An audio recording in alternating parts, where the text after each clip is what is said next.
दोस्तों नमस्कार। ये है सिविल सर्विसेज ग्रुप। मैं ज्योति प्रकाश। आज हम लोग यूपी टेट का पर्यावरण का सॉल्व पेपर 2011 से लेके अब तक यानी 2020 तक के कराए गए सारे प्रश्न पत्र को एक ही वीडियो में कवर करेंगे। तो आइए हम लोग शुरू करते हैं। प्रश्न नंबर 1, सन 1853 ईस्वी में भारत की पहली यात्री ट्रेन चली थी। दोस्तों इसका उत्तर ए हो जाएगा।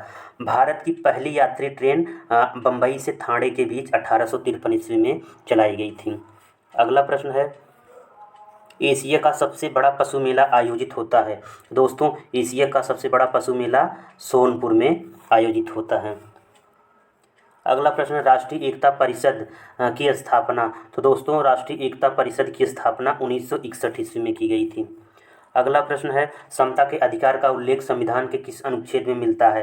तो ये समता का अधिकार का उल्लेख 14 से 18 अनुच्छेद में मिलता है। अगला प्रश्न है, किस देश में लचीला संविधान लागू है। दोस्तों यूके है, यानी यूनाइटेड किंगडम में वहाँ लचीला संविधान है। अगला प्रश्न है, निम्नलिखित में से किस प्रदेश में रेंडियर पाया जाता है। तो दोस्तों रेंडियर जो है ये टुंड्रा प्रदेश में पाया जाता है। अगला प्रश्न है, कौन सा एक शीतोष्ण घास प्रदेश नहीं है। तो दोस्तों ये शीतोष्ण घास प्रदेश पूछा जा रहा है। कंपास जो है शीतोष्ण घास प्रदेश नहीं है। अगला प्रश्न है, जनसंख्या के आधार के अनुसार बृहत्तम महाद्वीप है। तो दोस्तों ये जनसंख्या के आधार के अनुसार बृहत्तम महाद्वीप एशिया महाद्वीप है। अगला प्रश्न है, भारत में थारू जनजातियाँ कहाँ निवास करती हैं। तो दोस्तों भारत में थारू जनजाति जो है ये भारत के सीमावर्ती तथा नेपाल में निवास करती हैं। अगला प्रश्न, भिलाई इस्पात संयंत्र स्थित है। भिलाई इस्पात संयंत्र जो है छत्तीसगढ़ में स्थित है। अगला प्रश्न है, भारत में महिलाओं के लिए आरक्षण की व्यवस्था कहाँ पर है। तो दोस्तों पंचायती राज व्यवस्था में 33% महिलाओं के लिए आरक्षण की व्यवस्था है, इसलिए उत्तर सी सही हो जाएगा। अगला प्रश्न है, किस राज्य में राज्यपाल की नियुक्ति के लिए कम से कम क्या उम्र होनी चाहिए। तो दोस्तों कम से कम 35 वर्ष की उम्र होनी चाहिए एक राज्यपाल की नियुक्ति के लिए। अगला प्रश्न है, मिलान करने के लिए भारतीय संघ प्रधानमंत्री हो जाएगा, राज्य राज्यपाल हो जाएगा, नगर निगम जो है दोस्तों ये मेयर हो जाएगा, ग्राम पंचायत सरपंच हो जाएगा। इस प्रकार इसका उत्तर भी सही हो जाएगा। अगला प्रश्न है, अनुच्छेद 356 का प्रथम बार प्रयोग कहाँ हुआ था। तो दोस्तों अनुच्छेद 356 का पहली बार प्रयोग ये केरल में हुआ था, उत्तर ये सही हो जाएगा। अगला प्रश्न है, नगर निगम द्वारा कौन सा कर लगाया जा सकता है। तो नगर निगम द्वारा गृह कर, चुंगी कर, मनोरंजन कर यानी ये सभी कर लगाए जा सकते हैं।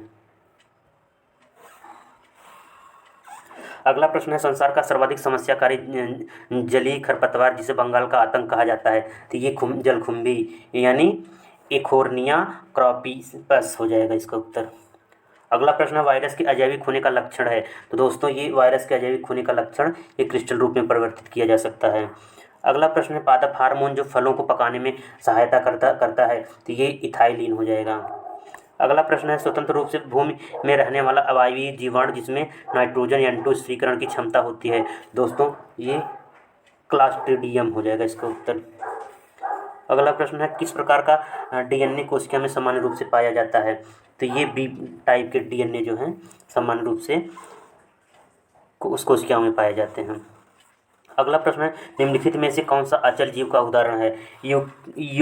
यूप्लेक्रेला। दोस्तों ये इसका उत्तर हो जाएगा यूप्लेक्रेला,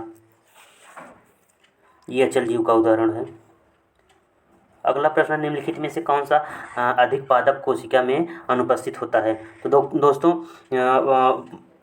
पादप कोशिका पौधों में अनुपस्थित होता है सेंट्रोसोम, ये मनुष्य में पाया जाता है, तारक का है। बाकी प्लास्टिड यानी लवक, वैक्यूल्स यानी रिक्तिकाएँ, सेल्यूलोज की भित्ति, तो ये सब पौधों में पाए जाते हैं। अगला प्रश्न है, मनुष्य के शरीर की सबसे बड़ी ग्रंथि है। तो यकृत मनुष्य की सबसे बड़ी ग्रंथि है शरीर की, सी सही हो जाएगा। उत्तर प्रदेश का राज्य पक्षी है। तो दोस्तों उत्तर प्रदेश का राज्य पक्षी सारस क्रेन है। पूर्वा किस अधिवास में शामिल है। तो ये ग्रामीण अधिवास हो जाएगा इसका उत्तर। कौन सा ज्वालामुखी पर्वत है, अगला प्रश्न है दोस्तों। ये किलिमंजारो जो है शांत ज्वालामुखी, निष्क्रिय या शांत ज्वालामुखी पर्वत है, ये तंजानिया में है। एलिफेंटा द्वीप अवस्थित है? एलिफेंटा द्वीप मुंबई तट पर अवस्थित है। इसका उत्तर बी सही हो जाएगा। अगला प्रश्न, मानसूनी वन पाए जाते हैं जहाँ वर्षा होती है 70 से 200 सेंटीमीटर वर्षा वाले क्षेत्र मानसूनी वन कहे जाते हैं। कार्बी एंगलोंग पठार स्थित है प्रायद्वीपीय पठार में। ये दोस्तों इसका उत्तर डी सही हो जाएगा। ये असम राज्य में कार्बी एंगलोंग पठार हैं। अगला प्रश्न, इनमें से कौन सा वर्तमान राष्ट्रीय महिला आयोग की अध्यक्ष हैं? रेखा शर्मा। इसका उत्तर बी। अगला प्रश्न है, लोकसभा और राज्यसभा की संयुक्त बैठक किसके द्वारा आहूत की जाती है? तो दोस्तों ये राष्ट्रपति के द्वारा लोकसभा एवं राज्यसभा की संयुक्त बैठक की अध्यक्षता की जाती है। अगला प्रश्न, संविधान के किस भाग में पंचायती राज व्यवस्था का प्रावधान किया गया है? तो भाग 9 में पंचायती राज का किया गया है, प्रावधान किया गया जोड़ा गया है या प्रावधान किया गया है। देखते हैं इसको किस संशोधन। दोस्तों ये 73वां संशोधन 1992 में पंचायती राज व्यवस्था जोड़ा गया है तथा 16 नए अनुच्छेद इसमें जोड़े गए थे और 11वीं अनुसूची थी। अनुच्छेद 243 में पंचायती राज व्यवस्था संबंधी प्रावधान किया गया है। अगला प्रश्न है, 74वें संविधान संशोधन का संबंध है। 74वें संविधान संशोधन का संबंध दोस्तों ये शहरी स्थानीय स्वशासन से है। किस गैस को वर्षा के पानी में घुलने से वर्षा का पानी अम्लीय हो जाता है? तो दोस्तों यह SO2 है, सल्फर डाइऑक्साइड। इसका उत्तर हो जाएगा। अगला प्रश्न है, भारतीय संविधान में विधि का शासन यानी रूल ऑफ लॉ ये ब्रिटेन से लिया गया है। दोस्तों ब्रिटेन यानी इंग्लैंड। अगला प्रश्न, भारतीय संविधान में विधि का शासन, हाँ ये इसका उत्तर। अगला प्रश्न, लोकसभा के चुनाव हेतु अधिसूचना कौन जारी करता है? तो लोकसभा के चुनाव के लिए जो अधिसूचना है राष्ट्रपति द्वारा जारी किया जाता है। अगला प्रश्न है, लोकसभा की कार्रवाई के प्रथम घंटे को कहा जाता है? लोकसभा की कार्रवाई के प्रथम घंटे को दोस्तों ये प्रश्नकाल कहा जाता है। इसका उत्तर डी सही हो जाएगा। अगला प्रश्न है, वर्षा जल संग्रहण क्या है? तो दोस्तों वर्षा जल संग्रहण जो है इसका उत्तर वर्षा जल का जमाव और भंडारण से संबंधित है। वर्षा जल संग्रहण ये अपने आप में आप देख ही सकते हैं, स्पष्ट है जल संग्रहण। अगला प्रश्न है, भारतीय गैंडे कहाँ संरक्षित हैं? तो काजीरंगा नेशनल पार्क यानी असम में है। इसका उत्तर सही है। अगला प्रश्न, निम्नलिखित में से कौन सा क्रम पारिस्थितिकी तंत्र में ऊर्जा प्रवाह के संबंध में सही है? तो दोस्तों ये पहले उत्पादक होगा, फिर उपभोक्ता होगा, फिर अपघटक होगा। इसका उत्तर हो जाएगा सी। अगला प्रश्न है, कौन सी ग्रीन हाउस गैस वातावरण में सबसे अधिक मात्रा में उपस्थित रहती है? तो ये कार्बन डाइऑक्साइड। इसका उत्तर हो जाएगा। अगला प्रश्न है, किस वर्ण की उपस्थिति के कारण पौधे हरे होते हैं? तो दोस्तों क्लोरोफिल के कारण पौधे हरे दिखाई देते हैं। अगला प्रश्न है, मानवीय गतिविधियां जो पृथ्वी पर जलवायु परिवर्तन के लिए जिम्मेदार हैं? तो दोस्तों ये उपयुक्त सभी हो जाएगा। वनों को जलाना, कृषि क्रियाकलाप, एरोसोल कैन का उपयोग, उपयुक्त सभी। इसका उत्तर डी सही हो जाएगा। अगला प्रश्न है, यूफॉर्बिएसी फैमिली की कौन सी फसल बायोडीजल उत्पन्न करने के लिए जानी जाती है? तो ये जेट्रोफा है जो डीजल उत्पन्न करने के लिए जाना जाता है। अगला प्रश्न, जड़ी बूटियों की रानी भारत की सबसे पवित्र जड़ी बूटी है। इस औषधि पौधे का हिंदू धर्म में महत्व है और इसका वानस्पतिक नाम ओसिमम सैक्टम है। इसको सामान्यतः किस नाम से जाना जाता है? तो दोस्तों तुलसी है। तुलसी का वैज्ञानिक नाम ओसिमम सैक्टम है। इसे याद रखिए, पूछा जा सकता है। अगला प्रश्न है, पीने के लिए सुरक्षित पानी को क्या कहते हैं? दोस्तों पीने के लिए सुरक्षित पानी को पीने योग्य पानी कहते हैं। अगला प्रश्न है, वर्ष 1984 को भोपाल गैस त्रासदी में निम्न में से किस गैस का रिसाव हुआ था? Methyl isocyanate. दोस्तों ये बहुत बार पूछा जाता है सवाल, इसे आप याद रख सकते हैं। 1984 में भोपाल गैस त्रासदी में मिथाइल आइसोसाइनेट गैस का रिसाव हुआ था, जिससे वहाँ बहुत लोग मारे गए थे। विश्व पर्यावरण दिवस कब मनाया जाता है? दोस्तों 5 जून को विश्व पर्यावरण दिवस मनाया जाता है, ये आप सब जानते हैं।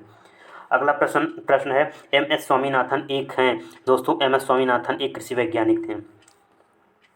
अगला प्रश्न है, wild life institute of India यानी WII कहाँ स्थित है? देहरादून है दोस्तों। ये उसका उत्तर देहरादून हो जाएगा। Wild life institute of India Dehradun में स्थापित है, यानी भारतीय वन्य जीव संस्थान। दोस्तों भारतीय वन्य जीव संस्थान पूछा जाए तो ये देहरादून हो जाएगा। अगला प्रश्न है, प्रकाश संश्लेषण के दौरान हरे पौधे निम्न में से किसे सोख लेते हैं? तो दोस्तों कार्बन डाइऑक्साइड को। अगला प्रश्न है, अपशिष्ट उत्पादों को खाने वाले जीवों को कहा जाता है? तो ये मृत भक्षी हैं, मृतक भक्षी जिसे कहते हैं। अगला प्रश्न है, तप्त भौम जल से किस प्रकार की ऊर्जा प्राप्त होती है? दोस्तों ये भूतापी जल ऊर्जा है, इसका उत्तर सी सही हो जाएगा। अगला प्रश्न, 16 घास स्थल कहाँ पाए जाते हैं? तो दोस्तों ये पश्चिमी घाट में 16 घास स्थल पाए जाते हैं। अगला प्रश्न है, भारत में पेलिकन पक्षी कहाँ प्रजनन करते हैं? तो ये उपर्युक्त सभी है, नेपाल नेलापट्टू, कोक्कार बेलूर, कोनथम कुल्लम, यानी ये सभी उत्तर, इसका उत्तर डी सही हो जाएगा। अगला प्रश्न है, मिनी माता रोग ऐसी मछली खाने से होता है जिसमें अधिक मात्रा में पाया जाता है? दोस्तों मिनी माता पारा की अधिकता से होता है। ऑस्ट्रेलिया के समुद्री तटों में पहली बार इसकी खोज की गई थी। सॉरी जापान, दोस्तों जापान है, जापान तट पे 1953 ईस्वी में मिनी माता खाड़ी में हुआ था इसकी खोज। ओजोन परत का अधिकतम ह्रास निम्न में से किस पर हुआ है? ओजोन परत का सबसे ज़्यादा ह्रास दोस्तों ये दक्षिणी ध्रुव पर हुआ है। अगला प्रश्न, इनमें से कौन सा भारत का प्रथम मुख्य न्यायाधीश था? भारत का प्रथम मुख्य न्यायाधीश दोस्तों ये हीरालाल जेकानिया थे, जिनका कार्यकाल दोस्तों देख लेते हैं 26 जनवरी 1950 से 6 नवंबर 1951 तक था। अगला प्रश्न है, रेड डाटा बुक किससे संबंधित है? तो दोस्तों ये विलुप्त के करीब जीवधारियों के लिए रेड डाटा बुक लाया गया है। अगला प्रश्न है, संविधान सभा ने राष्ट्रीय गान को अपनाया था? तो दोस्तों ये प्रश्न पूछा जाता है, बहुत बार पूछा गया है, इसे आप ध्यान से देख सकते हैं। संविधान सभा ने राष्ट्रीय गान, जो राष्ट्रीय गान है ये 24 जनवरी 1950 को अपनाया गया था। संविधान सभा ने राष्ट्रीय गान जनगण मन को 24 जनवरी 1950 को अपनाया। इसे सर्वप्रथम कांग्रेस की कलकत्ता अधिवेशन में गाया गया था। पुष्कर मेला कहाँ आयोजित किया जाता है? दोस्तों पुष्कर मेला अजमेर है, इसका उत्तर। वैसे राजस्थान देता है लेकिन यहाँ पे विशेष क्षेत्र दिया है अजमेर, तो इसका उत्तर डी सही हो जाएगा। अगला प्रश्न, निम्नलिखित परावैंगनी किरणों में से कौन सा अधिक हानिकारक है? तो दोस्तों UVC अल्ट्रावायलेट रेज सी जो है बहुत ही हानिकारक है, इसका उत्तर सी सही हो जाएगा। अगला प्रश्न है, निम्नलिखित में से कौन सा जैवमंडल का अजैविक घटक नहीं है? तो ये कवक अजैविक घटक नहीं है। अगला प्रश्न है, गिरसेर परियोजना अवस्थित है? तो गिरसेर दोस्तों ये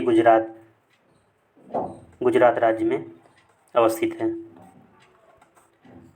अगला प्रश्न है, WWF से आशय है? तो दोस्तों world wild life fund, WWF से इसका फुल फॉर्म है।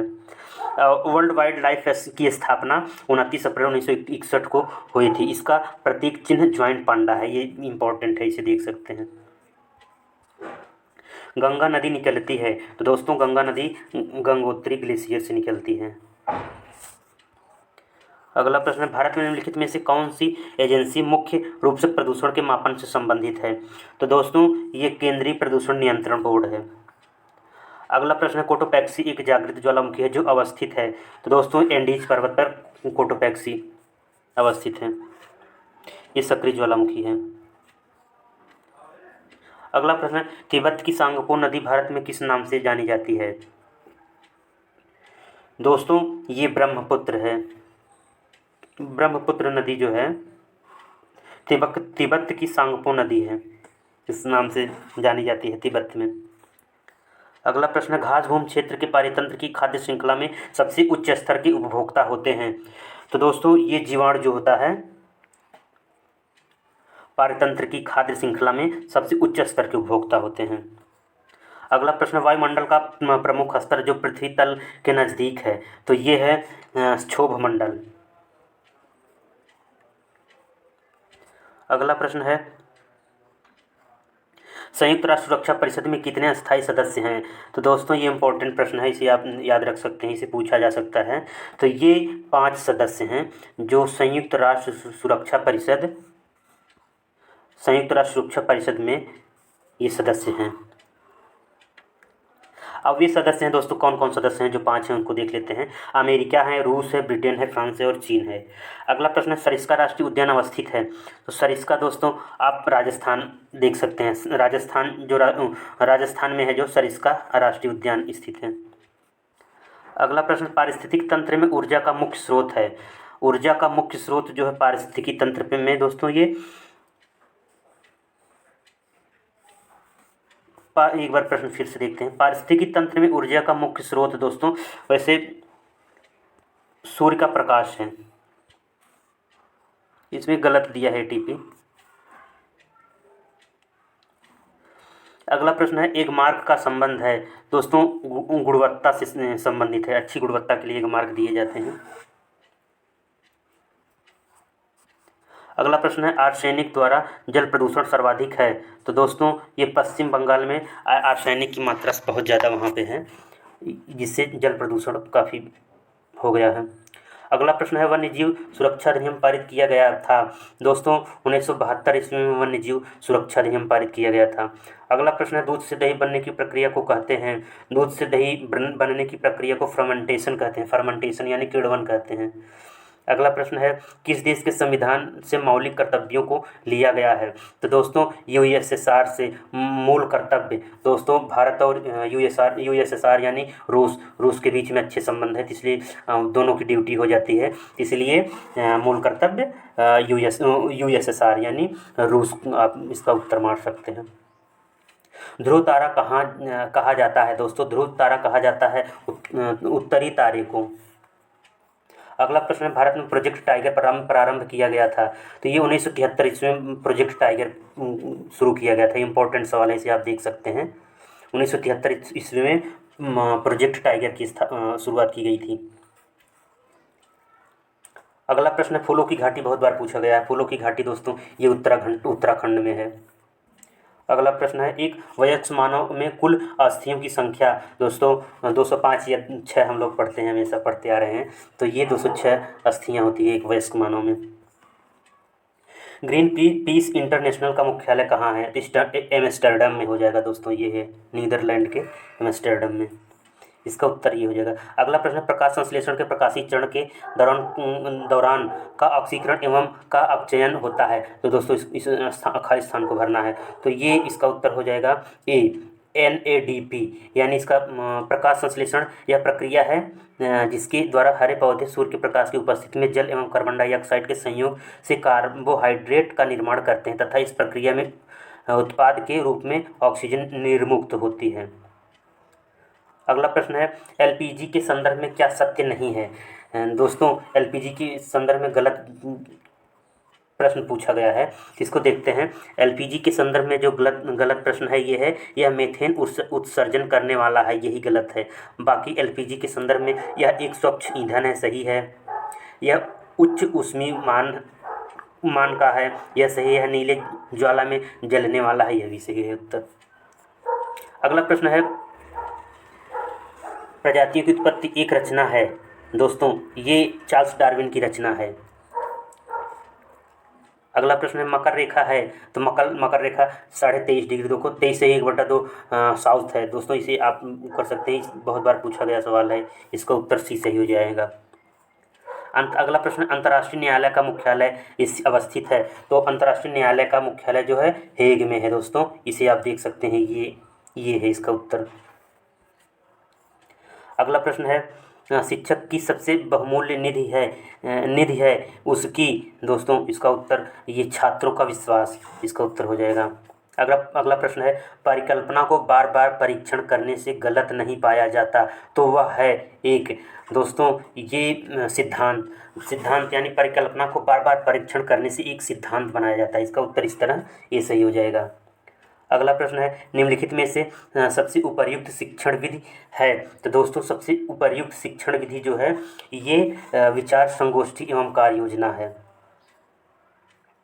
अगला प्रश्न है, निम्नलिखित में से कौन सी ग्रीन हाउस गैस नहीं है। तो दोस्तों हीलियम जो है ये ग्रीन हाउस गैस नहीं है। अब बाकी ग्रीन हाउस गैस में कौन कौन से शामिल हैं तो देखते हैं। कार्बन डाइऑक्साइड है, नाइट्रस ऑक्साइड है, मेथेन है, ये सभी ग्रीन हाउस गैस हैं। अगला प्रश्न है, ध्वनि प्रदूषण का मापन किस इकाई द्वारा किया जाता है? ध्वनि प्रदूषण का मापन दोस्तों डेसिबल में किया जाता है। अगला प्रश्न है, निम्न में से किस स्थलाकृति का निर्माण हिमानी द्वारा हुआ है? तो दोस्तों ये यू आकार की घाटी जो है हिमानी द्वारा निर्मित हुआ है।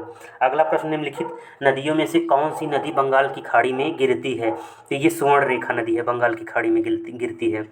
अगला प्रश्न है, राकेश कक्षा 5 पर्यावरण विज्ञान शिक्षक द्वारा दिए गए कार्य को समय से प्रस्तुत नहीं करता है, अतः सबसे उपयुक्त सुधारात्मक उपाय हो सकता है। तो इसका उत्तर हो जाएगा उसकी अनियमितता के कारणों को जानकर उसे सही मार्गदर्शन देना। तो इस प्रकार उत्तर ये सी सही हो जाएगा। अगला प्रश्न है, मध्य प्रदेश में कौन सा शहर झीलों का शहर कहलाता है? तो दोस्तों ये भोपाल शहर है जो झीलों का शहर कहा जाता है।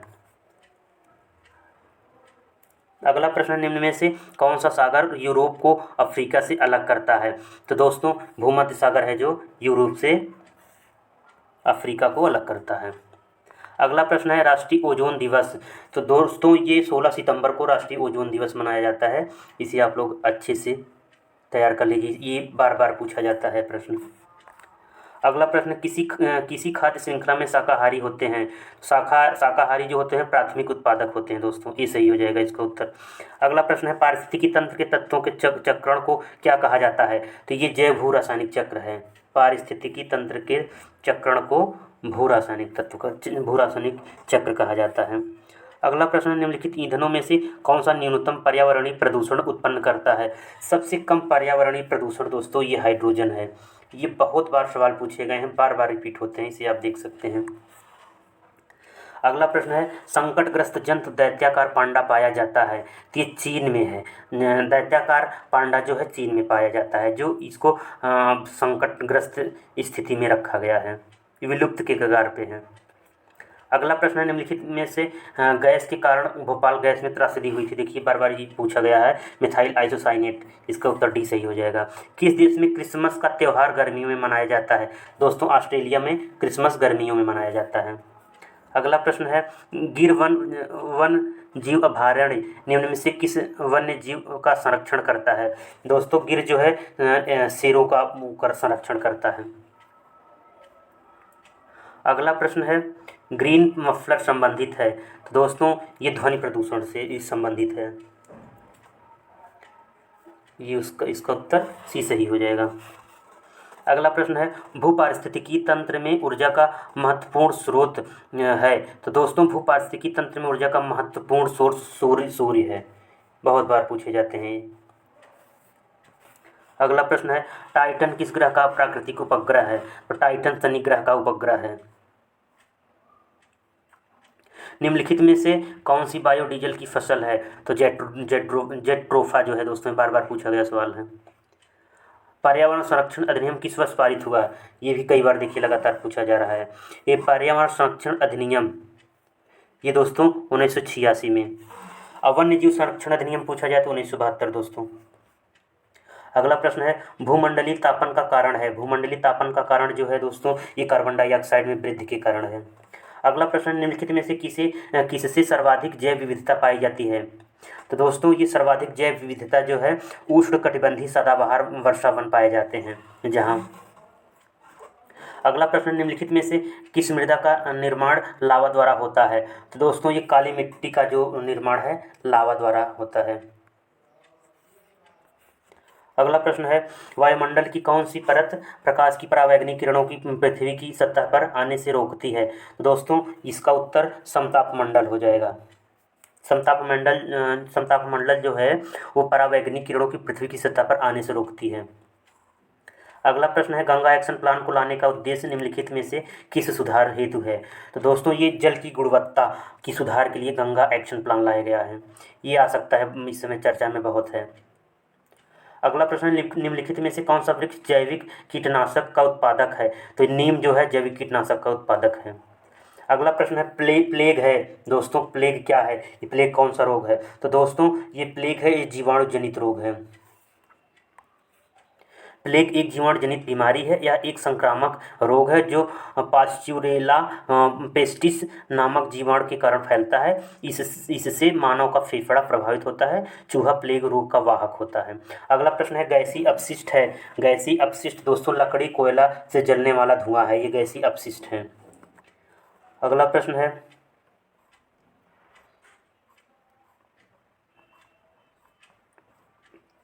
निम्नलिखित में से कौन से पौधे दूर दूर प्रसारित होंगे। दोस्तों इसका उत्तर सी हो जाएगा। फल द्वारा प्रकीर्णित पौधे जो हैं दूर दूर प्रसारित होते हैं, वो हवा के माध्यम से उड़ के बहुत दूर दूर तक प्रकीर्णित हो जाते हैं।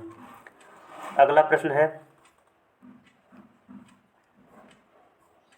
जब मोर सांप को खाता है, सांप कीड़ों को खाता है और कीड़े हरे पौधे को खाते हैं तो मोर का पोषक तत्व हो जाता है। तो दोस्तों जो मोर का पोषक तत्व है खाद्य पिरामिड में शीर्ष स्थान पर माना जाता है। अगला प्रश्न है निम्न में से कौन सा कायांतरित सेल का उदाहरण है। दोस्तों संगमरमर जो है ये कायांतरित सेल का उदाहरण है। अगला प्रश्न है महासागरों में निम्न में से कौन सा लवण सर्वाधिक मात्रा में पाया जाता है। दोस्तों महासागरों में निम्न में से कौन सा लवण सर्वाधिक मात्रा में पाया जाता है, ये इंपॉर्टेंट है, इसे आप देख सकते हैं।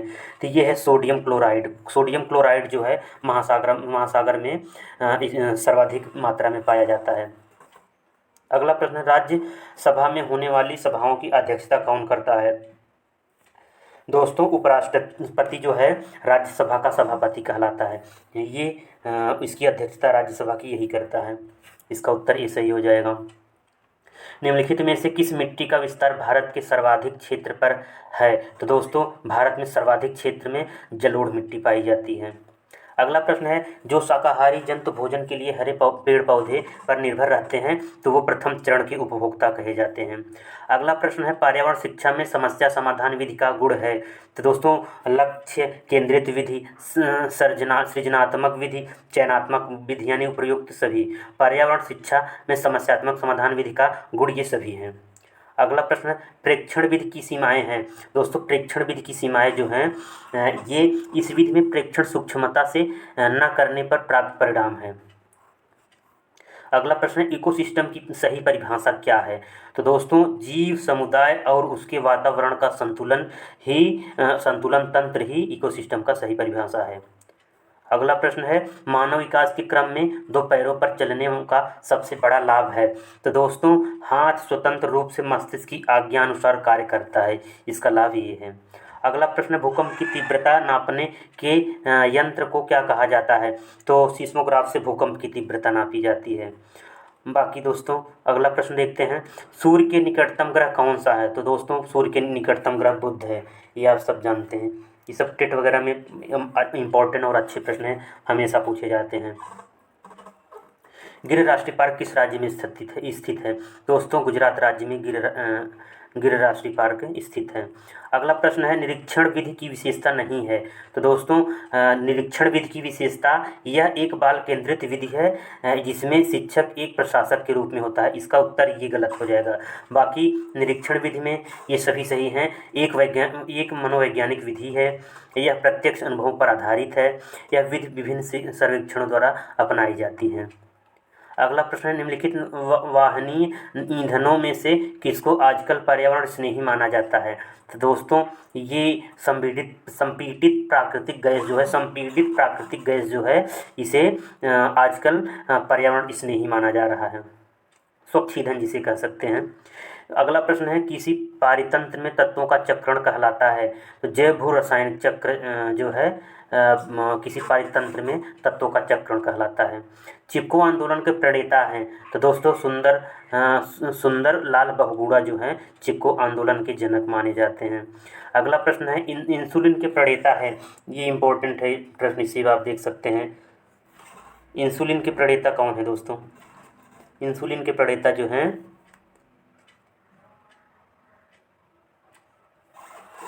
प्रोटीन। इंसुलिन एक तरह का हार्मोन्स होता है जो शरीर के अंदर प्राकृतिक रूप से बनता है और रक्त में मिलकर ग्लूकोज के स्तर को नियंत्रित करने में काम करता है।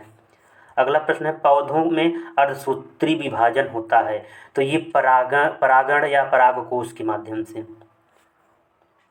अगला प्रश्न है ज्वर नियंत्रण में आमतौर पर सबसे अधिक प्रयोग की जाने वाली औषधि है। सॉरी दोस्तों, ज्वर नियंत्रण में यानी ज्वर को नियंत्रित करने के लिए सबसे ज़्यादा पैरासीटामॉल खाया जाता है। जैविक समुदाय में प्राथमिक उपभोक्ता है।